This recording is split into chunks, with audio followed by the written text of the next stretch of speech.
I'm like, what are you doing with your life, Ben? What are you doing? I don't want to have not tried. We're at this moment of choosing. I made a choice.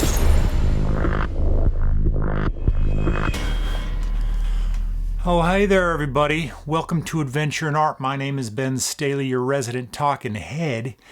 This one's for the diehards. This one's going to be kind of a rant, kind of story time. I guess in my last rant, I sort of promised that I would, or I don't know if it was a promise, but I said that I would tell the story of how I moved to California, since I've now been here half my life this month. So that's what I'm going to do. That's what it is. And I think it's a notable story. It was, it transformed my life. It was a huge decision. And I'm just going to talk about that. And I'm going to sit here, and I've got this IPA from Trader Joe's, and I'm going to drink this. And if I'm still not done with the story by the time I drink this, I'm going to go downstairs and get another one and drink that too. So if this isn't the YouTube experience that you signed up for, just go ahead and click off and go elsewhere and just go watch one of the other fancy influencers. This is not how you YouTube, Ben. This here is the root of my problems. I don't do the right way. Yeah. I'm not going to cut out the gaps. I'm not going to cut out the flubs. This is going to be uncensored. Okay, if I drop any swear words, I'll put a beep in. But other than that, it's going to be uninterrupted. There's going to be no fanciness to it. Let's just get right down to it. This is pretty good. Did you guys go to Trader Joe's? Leave me a comment if you go to Trader Joe's. I love Trader Joe's. Okay. Spring of 1999. I'm working in a bar. Yeah, I'm the doorman in a blues bar in Anchorage, Alaska. How did I end up there? That's a whole other story, but let me just tell you briefly about this bar. It has live blues 7 nights a week. I am at this point the full-time, I worked 5 days a week. I'm the full-time doorman. The guy that owns the place his name was Adrian, and he was like this, he fancied him, he was a criminal. Okay, let's just say this how it was. He was a criminal. I don't know everything he was into, and I didn't want to know, and he didn't want me to know, but I could tell. He would come in a couple nights a week. He'd palm me $20 at the door, and he'd be like, if my wife calls, him not here. And then he would proceed to stay there all night, even after I left and the bar was closed, and his sort of little mafioso thug buddies were there too. And I don't know what was going on, but I went home. Had lots of good friends that played music at the bar, and honestly, I think back kind of fondly about that time now, although then I don't know if I liked it a ton. It was kind of nutty, and it was a little bit of a rough bar in that after I did leave, the guy that replaced me, I talked to him like a week later, and he's like, dude, I've been in fights almost every night. I'm like, I worked there almost a year. I had only one serious physical altercation. I couldn't avoid that. This guy was drunk and he attacked me. So there was nothing I could do about it. And I came close one other time, but other than that, I had no issues. And in fact, my last night working in this bar, they had this article in the entertainment section of the Anchorage Daily News of all the best things in the city. And I was actually named best bartender. Or no, I'm sorry, best doorman in the city of Anchorage. Yes, the public voted. Actually, there was one band that was trying to get everybody to vote for me, and I guess it worked because I was in the paper on my last day. But, okay, see, I'm getting long-winded. So I'm working in this bar. I'm vaguely dissatisfied with my life. I had gone from having a decent career to a less decent career to working in a bar. This is a really small bar, kind of a dive bar. It's not fancy. It's not fancy at all. It's pretty grimy, actually. But there were like a handful of regulars that this mafioso owner guy had given like VIP cards to. So which means they could flash their card at the door. I knew who they all were, so they didn't have to, but they did have a little card and they could come in and not pay the cover. The cover was like $3 and people would still complain. Oh, and by the way, do you want to know, I'm just going to bring this up because I sort of skipped over, but you know why I never had any physical altercations? And we had like Hells Angels bikers in the bar almost every night. There was some rough characters would come in, especially on the weekends, especially on Sunday night, which was like open jam night. But people would come up and I'd be like, hey, it's $3. And they're like, what are you, the bouncer? And they'd kind of give you the stink eye, you know? And I'd be like, no, I'm Ben, the friendly doorman. Come on in. And they were like, oh, this dude seems okay. And because I wanted them to think I was an okay guy in 2 hours when they'd had 16 beers and they were looking for somebody to fight. I didn't want them looking at me because I can take care of myself, but I don't want to get in fights every night or any night for that matter. I just don't want that to happen ever. It's a failure if it does. And it almost never happened. So anyways, Ben the friendly doorman. So there were this group of dudes. I think they were all guys. A lot of these guys are like lawyers and like kind of rich dudes, whatever. They didn't have to pay the cover. Well, this one guy would come in. I never thought much of him. I'd say hi. He'd say hi. We never had a conversation. One night, near the end of my run, he comes up and he's like, hey, Ben. He's like, you know, you seem like you could be doing a little better than working here.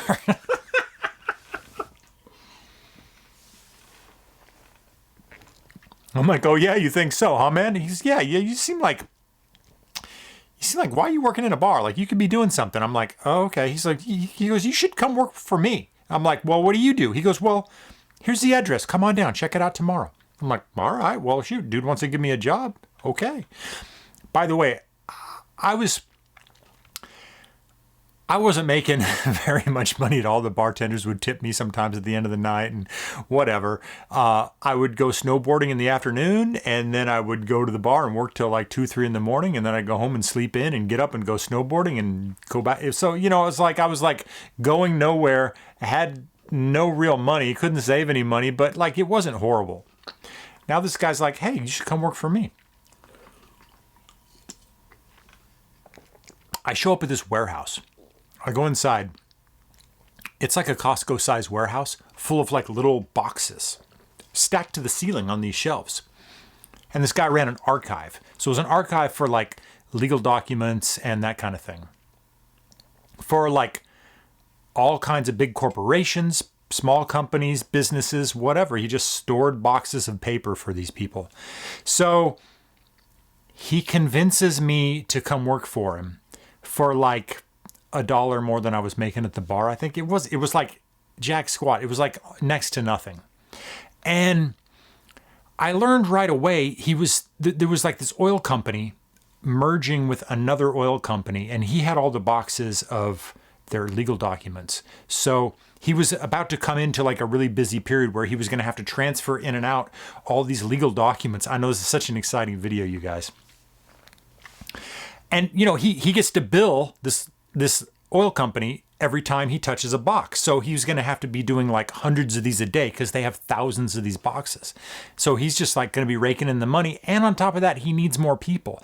So after a couple of weeks, once I learned the system and I'm moving boxes around, well, all the coworkers, all the dudes I worked there with were like these heavy metal guys that all like were in these metal bands together. They like all kind of wanted to be Metallica. They were like these stoner dudes. I was actually like the most buttoned up, like clean cut dude. Although I kind of look like I do now. I just recently shaved my head and I don't know, whatever. Anyways, I was presentable enough that I was able to get security clearance and deliver these boxes to the actual oil company. Like I would drive over there with a van, go in. I had to get this little ID. I'd get the ID, I'd get through there, and then I'd take these pallets and load the boxes on a truck, bring them back to the warehouse, and I would go back and forth a couple times a day, and that was my job. He didn't want these scuzzy long-haired dudes going into his biggest client's office. That's why he wanted me to come in there. But honestly, it was a pretty mindless job, and like any monkey could do it. And right away I was just like, what am I doing? Like I felt like I was working a lot harder and making kind of the same money, hours, everything. It just sort of worked out, and I was still like barely paying my bills. And I'm like, what am I doing here? And then this guy, Robert, his name was, this owner guy that actually hired me. He's like, he would tell you 3 times a day that he was a member of Mensa. And he would also tell you 3 times a day that his son was a Broadway actor and was starring in a play with Natalie Portman and got to kiss her like every night. So, and he like kind of had a not so small case of megalomania. He thought very highly of himself. He was intelligent. He had this whole computer system that he had designed to keep track of these boxes and where they were. I'm like, how the F did I get here? This beer's pretty good. I'm working through the summer. It's like June. I'm up on this pallet. Like we had these kind of forklift things that you stood in. They were like shorter, and you would stand in them, and then they would raise up, and you could get boxes and put them on this shelf, and they would go down. They were like a short mini forklift, but then they would lift you up off the ground, and you could drive them around. One time I crashed one. Yeah, I was going too fast, and I crashed it into a whole shelving system and actually dented it, and that was embarrassing. They had to take all the boxes off, and we had to put a new shelving system in, and nobody got mad at me though. They were just like, yeah, it happens. I felt like a moron though. But anyways, I'm doing that. I hurt my back. I had to take a couple days off, and then I come back, and they just decided, I think while I was gone or right around that time, it was taking so much effort to take the boxes to and from the oil company every day, so the lawyers at the oil company could look in these boxes and look at these legal documents. They decided, what if we just bring the lawyers to the archive? Then we just pull the boxes off, bring them downstairs, just put them right in front of these guys. When they're done, we put them back, and we still bill them the same, but we don't have to drive to and from the oil company. So they decided that. So now there's like, excuse me, it's good beer. These 3 lawyers come to the archive, and they get a table and some chairs. And my job is to deliver them boxes all day. There's like a stack that goes in, stack that goes out. Bada bing, bada boom. These guys are cool, but they're like corporate lawyers for an oil company. And they were nice guys though. And yeah, I got to know them. And everybody's working their ass off. And it was right about this time I'm like, what are you doing with your life, Ben? What are you doing? You're just like picking up boxes and setting them down all day, every day. Like, you're 25 years old. Like, what are you doing with your life, dude?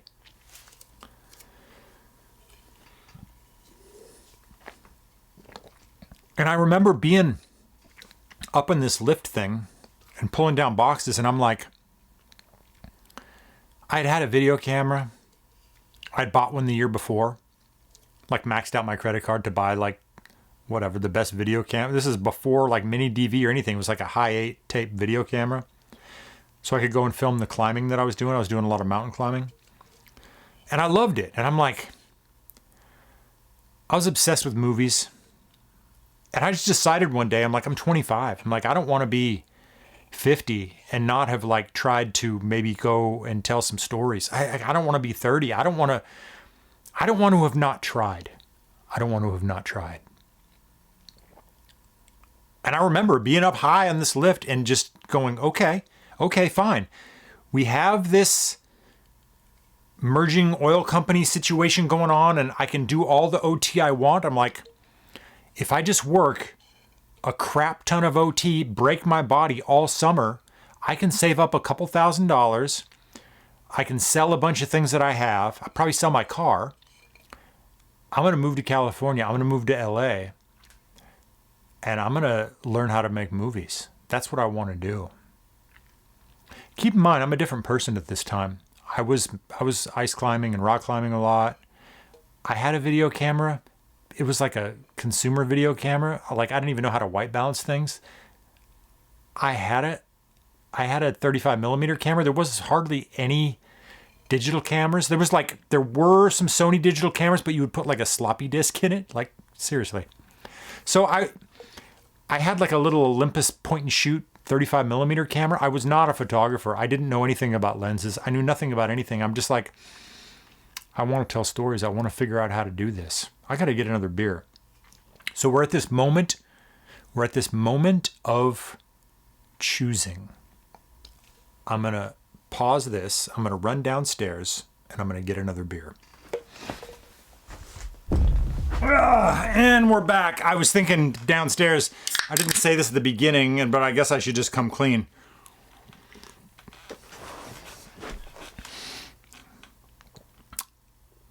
It was like a whim, but I decided to tell this story.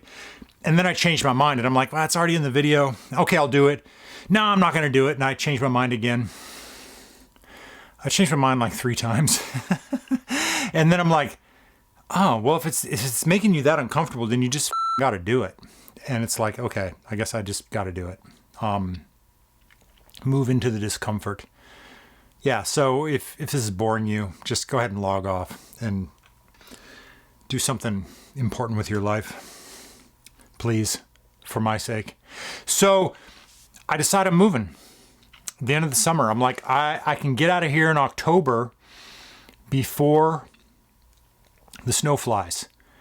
And I can drive down the Alaskan, drive across the Alaskan. That's the Alaska-Canada highway.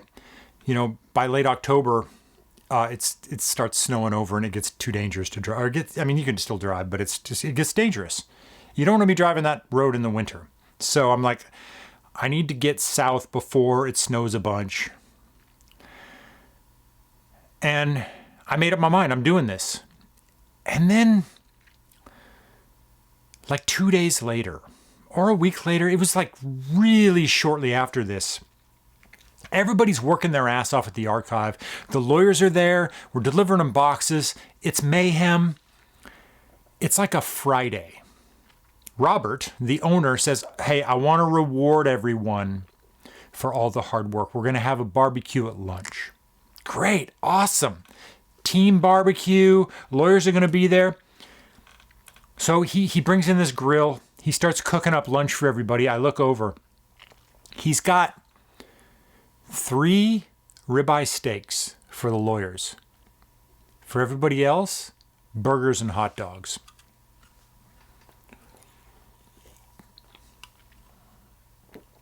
I don't know, you guys. I hadn't thought about this in a long time. That really bothered me. It's not fair. You got all these guys who are working their ass off, moving these heavy boxes all day. And he makes a clear delineation between value and class. That's pretty poor leadership. Maybe it's because I'm a Libra and I'm all about, like, if things aren't fair, if things are unbalanced, it really effing bothers me. That really effing bothered me. It was a Friday. Excuse me. I went home and I knew I was never going to go back. I'm not going back. I quit. You can't do that. You cannot do that to me. You can't feed this whole crew hot dogs and hamburgers and give these other guys ribeye steaks. No, it doesn't work that way. Now that I think about it, that's like a typical Hollywood move right there.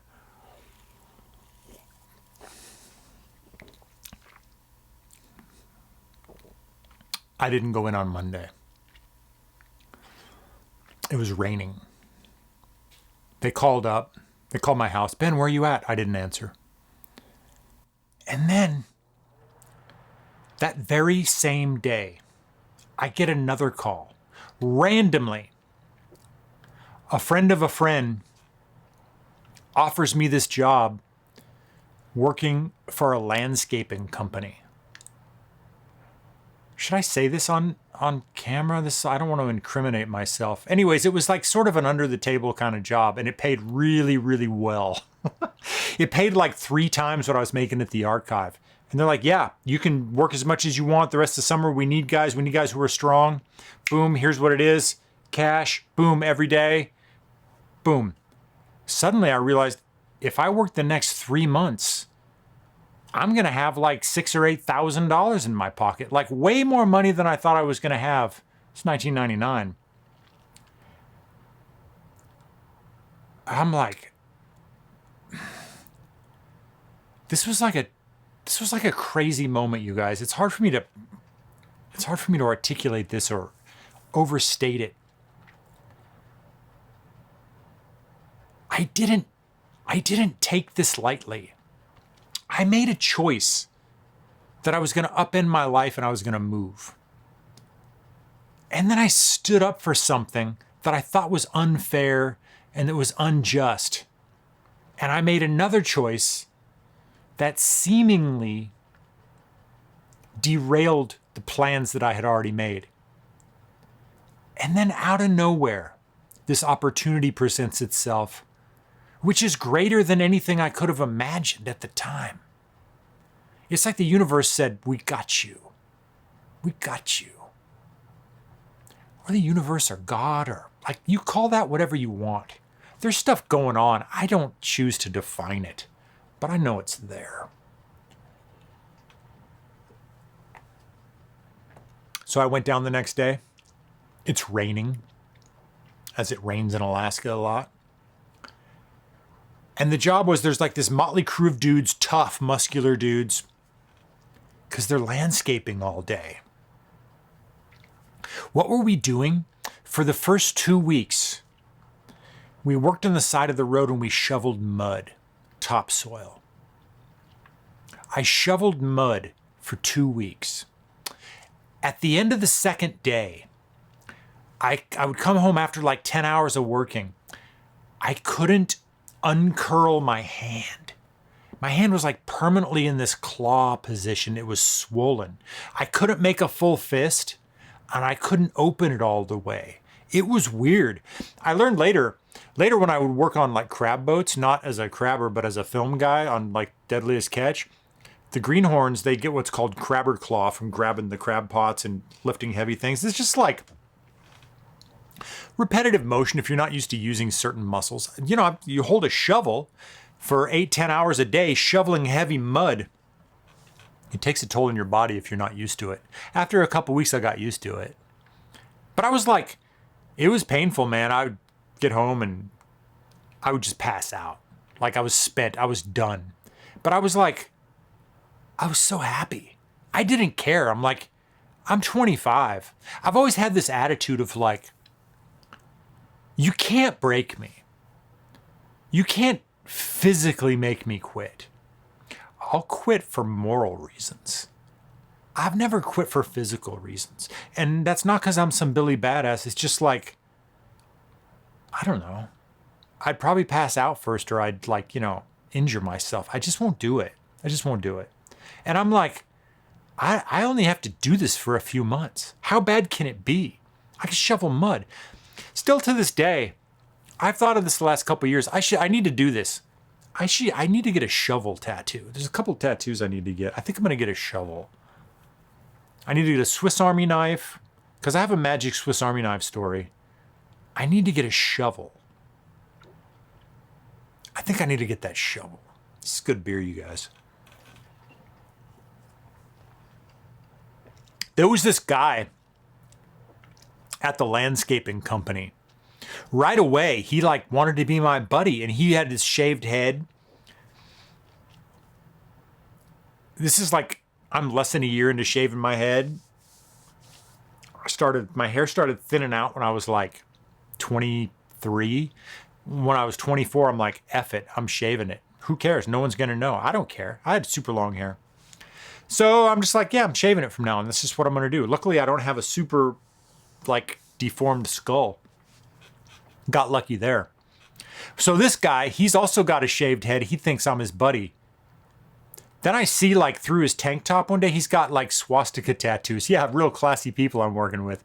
This guy's a total skinhead, neo-Nazi, racist piece of.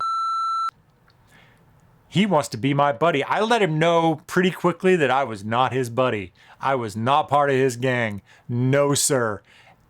And then he hated me. Then he wanted to fight me all the time. And then he was always trying to pick fights with me and looking for reasons to just antagonize me or start shit. This is like a really miserable... I bet that dude's dead by now. He can't still be alive. People like that, man. It's sad. Some people, it's so sad. So I'm shoveling mud. I'm contending with this racist asshole. Nobody else seems to care. He actually, like a month into me working there, he got fired because he like went into 7-Eleven on the work shift to get like some Gatorade or something and started a fight with someone on the job and ended up, anyway, whatever. Police came. He got fired. I wasn't there. We'd split into different crews. So, yeah, I shoveled mud. I planted trees all summer. Saved up. I don't know how. I can't remember now. I probably saved up $5,000-$6,000. Yeah. By mid-October, drove south. Didn't know anybody. Didn't know a single soul. Didn't know how to do anything. It gets weirder. Do you guys want to hear any more of this story? I think that's enough for now. There's a moral. There's a moral here. I believe this still. I feel like the last couple years I've been in this career-wise, I've been in this phase of like shoveling mud. Not really doing what I wanted to do, just trying to get through something, trying to get to the other side. And there's less and less mud to shovel. I don't know if that analogy works. I don't know if I can really explain it to you guys. I don't know that I should. My point is, and the lesson for me anyways, maybe you have a different lesson. Your life's different. We're all slaying our own dragons. The lesson for me is like, don't quit. Don't quit. Have a goal. Have a place you're trying to move to. And do what you got to do to get to that place. Do what you got to do to get through. If things get hard, buckle down. Shovel some mud. Do it. Don't leave anything on the table. Don't leave work undone. Don't do less than you need to, because later you're going to regret that. I can say always, I've given it my all. Beyond that, it's up to fates, right? That's what I'm thinking about. Thanks for watching this little rambly, ranty story time. I got one more of these down in the fridge. This one's half done. Should I finish it all tonight? I don't know. Appreciate you guys if you stayed this far. We'll see you soon. Don't give up. Don't give up.